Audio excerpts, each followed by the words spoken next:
Welcome to this explainer. If you're a junior tester just stepping into the industry, pull up a chair. Consider this a mentor-to-mentee chat, where we're going to explore the absolute timeless truths of software testing. Today, we're drawing heavily from Gerald Weinberg's legendary work, Perfect Software and Other Illusions About Testing, and we're actually going to pair it with some fascinating modern research on developer psychology. We're skipping the dry textbook definitions today. Instead, we're diving straight into the gritty, highly cognitive reality of what it genuinely means to test software as a professional.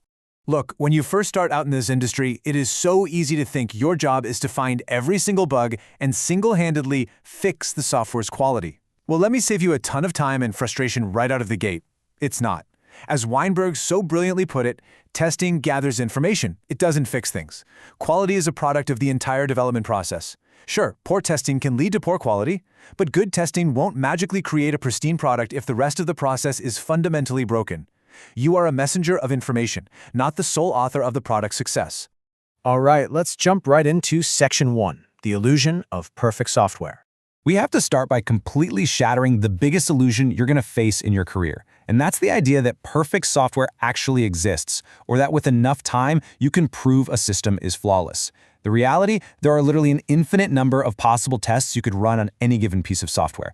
Think about it. A system has infinite possible states. You have to account for totally varying user knowledge levels, completely unpredictable cross-connections, and even wild hardware quirks. Believe it or not, things as random as cosmic rays flipping bits inside a machine's RAM can actually alter a program's state. You simply cannot test everything. Exhaustive testing is a complete myth. Because you can't test everything, every test you ever run is really just a sample. Think of it, like taking a representative scoop out of a massive universe of possibilities. Because of this, we have to be deeply, deeply aware of our own biases. It's super easy to fall into the trap of only testing the areas of the software you're comfortable with, right? Meanwhile, you're totally ignoring the complex, daunting modules. A pro tester understands they're taking a sample, and they strategically focus that sample on areas of the absolute highest risk. Moving on to Section 2, testing is information gathering. Once you accept that exhaustive testing is a myth, your entire mindset has to shift. It goes from a mechanical checking process to a really deep investigative mission. Good testing is so much more than just executing predefined test cases and waiting for a green checkmark. It's not just verification. You're actively researching product risks. You're analyzing vague specifications to figure out what the word fast actually means to a client. You're creating robust datasets and hunting for incredibly complex intermittent bugs. Ultimately, data is totally meaningless until someone figures out what it means. Your job is to gather that data, chew on it, and write persuasive reports that translate its significance for your whole team. Which brings us to Section 3, a highly cognitive activity. To pull all of this off, we need to completely reframe our vocabulary. We have to see testing for the highly cognitive activity it actually is. It's an incredibly common trap to treat testing like a predictable mechanical chore. Some managers actually think you can schedule bug discovery like parts moving down a factory assembly line. But the reality? Testing is inherently exploratory.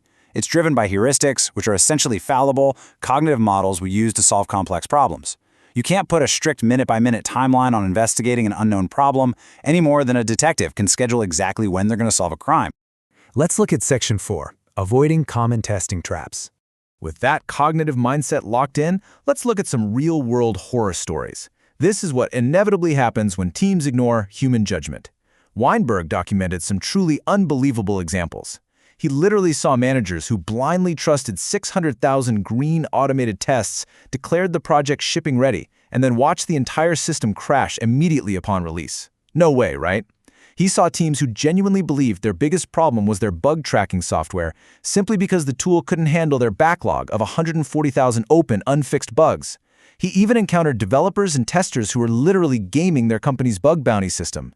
The dev would intentionally write a bug, the tester would instantly find it, the dev would fix it, and they'd both collect a financial reward. This is exactly what happens when you prioritize metrics over genuine information gathering. Another massive trap you need to avoid is task switching. Treating testing as a passive, low-priority job that you can just interrupt for any random reason, that absolutely destroys the intense concentration you need to do it reliably. Multitasking is not a productivity skill in testing. It's a huge liability. Every single time you switch context to answer a quick message or check a different environment, you lose time, and worse, you lose the mental thread of your investigation. Finally, Section 5, collaborating to avoid errors. Navigating these industry traps successfully ultimately comes down to your relationships. Software testing is just as much about people as it is about code. To collaborate well, you really have to understand the fundamental difference in how developers and testers think. Developers generally use imperative thinking, right? They're writing code that says, do this to build a feature. You, on the other hand, have to bring hypothetical what-if thinking to the table to investigate the boundaries of that feature. Developers are naturally optimistic about their unit tests. You are there to uncover the hidden side effects that those unit tests simply cannot catch. Neither mindset is wrong at all. They're complementary, and they desperately need each other. This complementary relationship is really put to the test during bug fixes. When developers are rushed to repair bugs at the absolute last minute, and your team decides to just skip the retesting phase to save time, well, it is a recipe for disaster. Those hasty, unretested fixes almost always leave damaging side effects in the system. Over-optimism illusions reality, and testing is the only thing that destroys the illusion of overconfidence. And the real human cost of those poor processes is actually quite severe.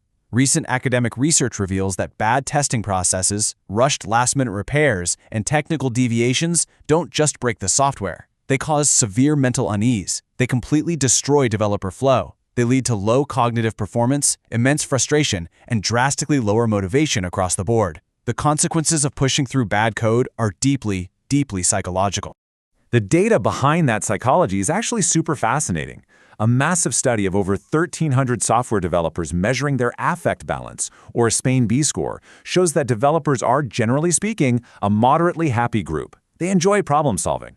But the research found that when they're stuck dealing with bad code practices mandated by rushed, poor management processes, their productivity plummets. They experience broken flow, and severe work withdrawal begins. They literally start wanting to quit their jobs because of bad code. So, as a junior tester, you need to realize something profound right now. Your diligent, highly cognitive testing does way more than just ensure the buttons work. By catching bugs early, demanding time for proper retesting, and providing clear, actionable information, you are actually protecting the psychological happiness, the flow state, and the mental health of your entire development team. You are a protector of team health.